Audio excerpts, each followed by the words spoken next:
Comme à l'accoutumée, l'anniversaire du 14e naufrage du Diola a été célébré dans la plus grande sobriété au port de Ziguinchor.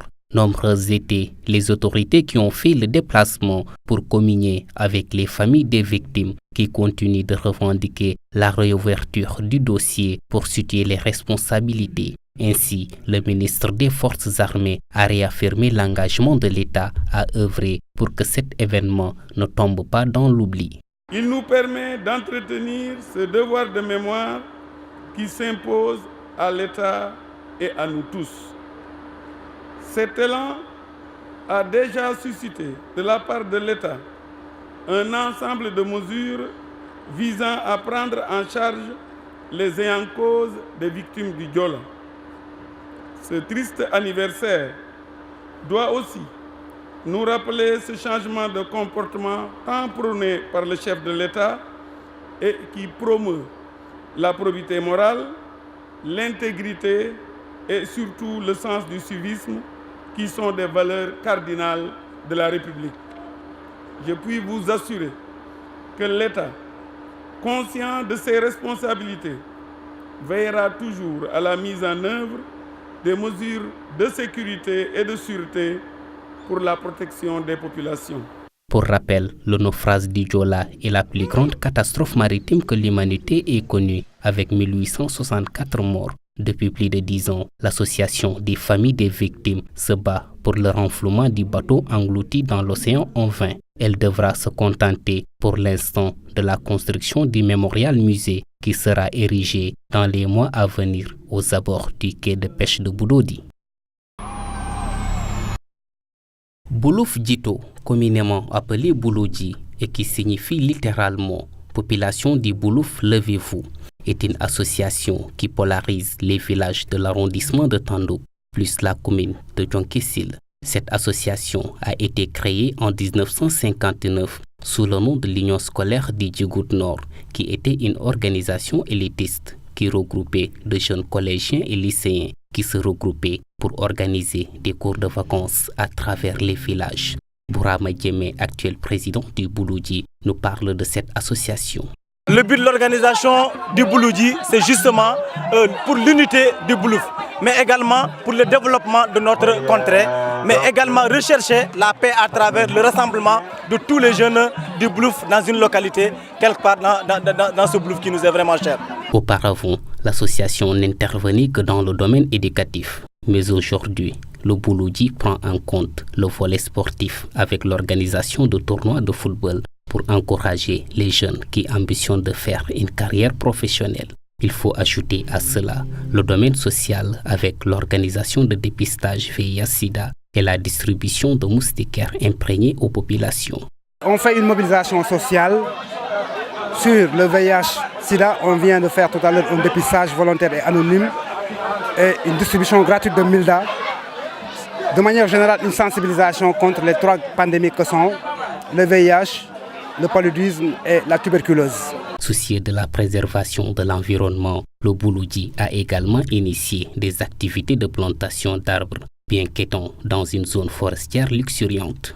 Pour ce qui concerne le reboisement, c'est un citronnier qu'ils sont en train de planter. Donc ils ont pensé plutôt à faire émerger l'économie envers éventuellement certaines initiatives sur l'environnement. Le citronnier, c'est un élément très important dans l'économie. Et sur cela, je pense qu'il serait mieux aussi de vulgariser pour que les gens se plantent citronniers parce qu'on voit aujourd'hui que ça coûte le jus coûte très cher, les fruits coûtent très cher. Le folklore n'était pas en reste. Ces journées du Bouloudi étaient également l'occasion pour redynamiser la culture Diola à travers la danse et le théâtre. Car comme disait l'autre, un peuple sans culture, c'est comme un arbre sans racines.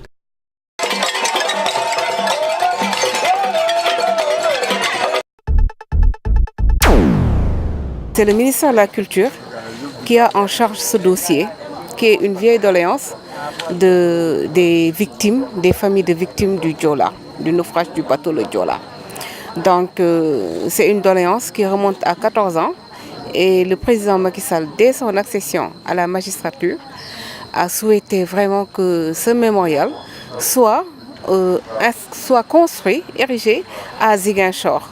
Tout simplement parce que vu les statistiques et autres, on voit que le peuple casamançais a payé le tribut le plus lourd. Donc ce qui a motivé le président donc, de dire vraiment on doit l'ériger en Casamance. Et un site de presque maintenant 4 hectares. Parce que chaque fois je me perds à dire 2 hectares, parce qu'au début c'était 2 hectares dans la zone de Boudodi qui a été affectée. Mais comme on était dans le domaine portuaire, il fallait évacuer cette question foncière qui a été évacuée il y a un peu plus d'1 mois, ce qui a fait qu'un terrain de presque 5 hectares a été maintenant affecté au projet.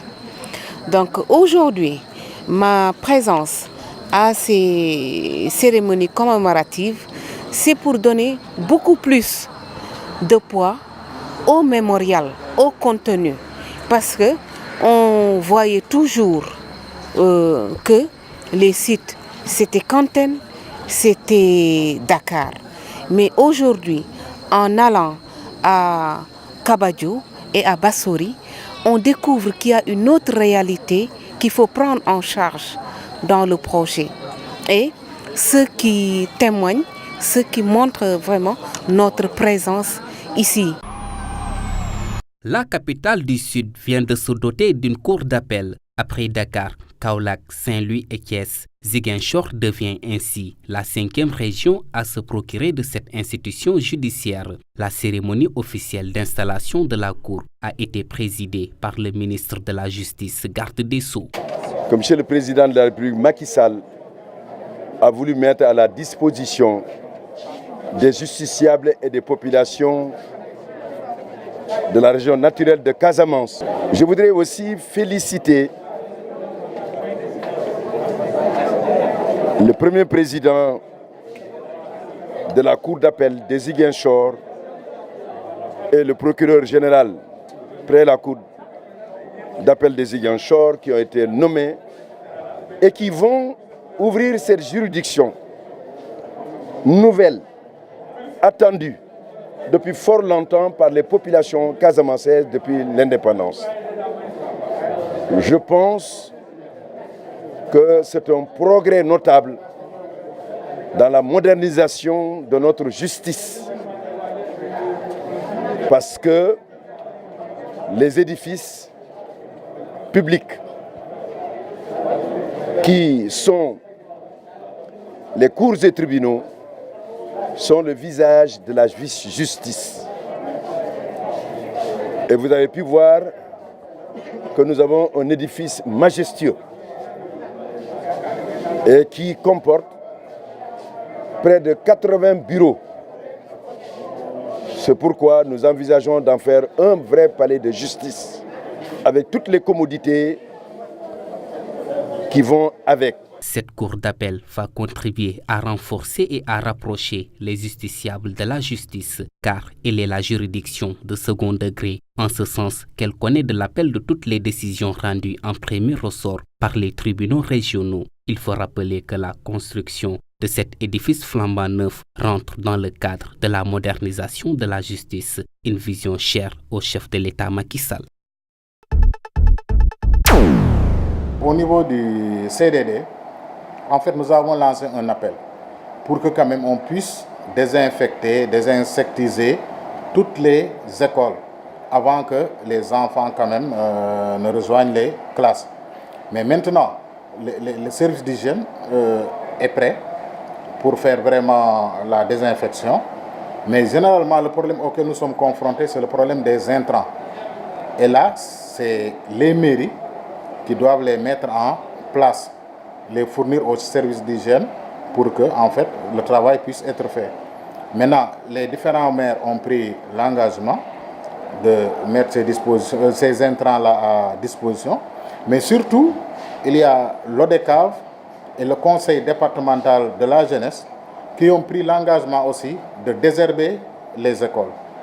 Je viens juste de remettre la liste des écoles à désherber au président du conseil départemental de la jeunesse. Je pense que l'ODECAV va suivre et je pense que si en tout cas tous ces efforts sont réunis, en principe, il ne devrait pas y avoir de problème pour une rentrée correcte.